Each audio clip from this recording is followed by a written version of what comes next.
พเจ้านี่ชื่อคำเพียงขันคำสิริอายุ60 ปีปัจจุบันนี้อยู่ในบ้านหนองบกพร้อมนั้นก็ได้เป็นคณะพัฒนาการศึกษาประจำบ้าน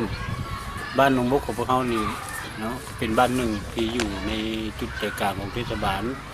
ก็มีคนละเมืองทั้งหมด4,300เนาะก็ในนั้นก็มีจำนวนครอบครัวอยู่710 ครอบครัวเนาะบ้านนี้ได้ตั้งอยู่ในใจติดกับเทศบาลเมืองหนองบกด้านในบ้านของพวกเขานี่จุดพิเศษและก็จุดสำคัญในปัจจุบันนี้ก็เป็นบ้านหนึ่งที่มีโรงเรียนเนาะขึ้นกับบ้านโรงเรียนนี้มันก็เป็นโรงเรียนที่เก่าแก่พอสมควรเนาะมันสร้างมาได้หลายปีแล้วในโรงเรียนนี่พร้อมนั้นมันจะมีโรงเรียนอนุบาลติดกับความเป็นบ้านเทศบาลเป็นบ้านใหญ่เนาะที่ได้มาเรียนร่วมกันจากท่านจุดประสงค์ของเราในปัจจุบันนี้เรื่องการพัฒนาโรงเรียนการศึกษานี้ก็เป็นจุดหนึ่งที่สำคัญที่อยากเน้นใส่อนุบาลนี่อนุบาลเป็นบทหนึ่งที่พวกเขาตั้งขึ้นมาแล้วมันมีเพียงแต่3-4 โรงเรียนเนาะใน3-4 โรงเรียนนั้นก็ยังบ่ทันสมบูรณ์เพราะว่าพวกเขานี่มันหลายครอบครัวพันป่าครอบครัวมี2-3 บ้านที่ติดกับที่มานำใช้โรงเรียนอนุบาลดังกล่าวนี้เฮ็ดให้นักเรียนนั้นแออัดเนาะแออัดย้อนโรงเรียนนี่ก็ยังบ่ทันได้กว้างขวางมีแต่3-4 โรงเรียนนักเรียนเพิ่มขึ้นทุกๆปีมีปัญหายุ่งยากหลายเพราะว่าโรงเรียนก็ยังบ่ทันได้สมบูรณ์ปานใดปัญหาหลักๆแม่นพื้นโรงเรียนยังบ่ทันสมบูรณ์สะอาดยังมีละอองฝุ่นอยู่บ่อนพื้นบ่อนเด็กน้อยกิ้งเกือกเรืออยู่ในห้องเฮียนนั่นเลยมันเปื้อนมีขี้ฝุ่นยันดักเฮียนนั่นติดเสื้อพญาติเลยจุดที่เด่นก็มู่ละแม่นอยากปูพื้นของโรงเรียนนี่แหละให้มันสะอาดเพื่อปราศจากโรคภัยบ่ให้ติดเสื้อใส่นักเรียนเด็กน้อยๆนี่มันติดเสื้อไว้แต่ก่อนพันมาสำหรับโรงเรียนอนุบาลของข้าพเจ้านี้เนาะที่ขึ้นกับนี่และแม่นมีภาคส่วนพ่อแม่ประสน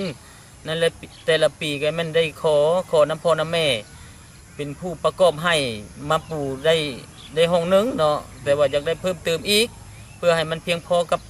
ความต้องการของเด็กอยู่ในห้องเรียนหันมาสมเทียบระหว่างห้องที่ปลูกกะโหลกกับห้องที่บ่ได้ปลูกกะโหลนี่เด็กน้อยเรียนประจำวันแต่ละวันมาสังเกตเบิ่งมันผิดแปลกกันพอสมควรความชื่นบานของเด็กน้อยเนาะห้องที่ปลูกกะโหลแล้วมันเย็นมีอากาศเย็นเลยพื้นมันก็เกลี้ยงกะไหลเขาก็เบิ่งวันมันสิ้นห้องใดที่บ่ได้ปลูกกะโหลกับทั้งเศร้าทั้งสูดแน่แล้วเพราะอากาศร้อนเมื่อมันเกิดร้อนขึ้นมามันก็มีอายขึ้นมาจากพื้นเฮ็ดให้เด็กน้อยนั้นมีความเศร้าซึมเนาะแอบพอเด็กน้อยแอบครูอาจารย์ในส่วนหลายและเฮ็ดให้อึดอัดในการเรียนประจำวันนั้นสำคัญแล้วการผิดแปลกของใจแยกระหว่างห้องได้แล้วกับบ่ทันได้นะจังซั่นจึงอยากได้กะโหลนี่มาปูพื้นห้องบ่ทันได้ในปัจจุบันนี้จึงอยากห้องขอทางโครงการเพื่อขอความช่วยเหลือได้แรงขึ้นมาเพิ่มเติมโตที่มันบ่ทันได้สำเร็จนี่เป็นต้นใน4 ห้องเรียนนี่ก็ปูกะโหลได้ห้องเดียว3 ห้องแล้วยังบ่ทันได้ปูแล้วความชุ่มเย็นก็ยังได้เติมนะถ้าปูกะโหลแล้วปูละห้องก็สิบ่มีถ้าได้รับการปรับปรุงและพัฒนาได้ปูพื้นของโรงเรียนแล้วประชาชนที่มาภาคนักเรียนนั่นเขาก็ไว้วางใจต่อครูอาจารย์และบ่อนอยู่บ่อนเซาที่สะอาดแล้วพ่อแม่ก็ตั้ง4 บ้านมารับบริการอยู่ในโรงเรียนนี่นะต้องลิ้นนอกเดินก็แฮงสิได้รับผลดีแก่นักเรียนเฮาเวลามาแล้วบ่อยากเมื่อ3ถ้าได้โรงเรียนงามแล้วสุขภาพนักเรียนนี่ก็ดีบ่ติดเสื้อพญาติพญาวสุขศึกษาเพิ่นก็ย่องยอสรรเสริญเฮาและลูกเต้าเข้ามาบ่เจ็บบ่เป็นมีเครื่องลิ้นมาโรงเรียนดลบ่อยากเมื่อสาเหตุที่พายความสะดวกเฮานะ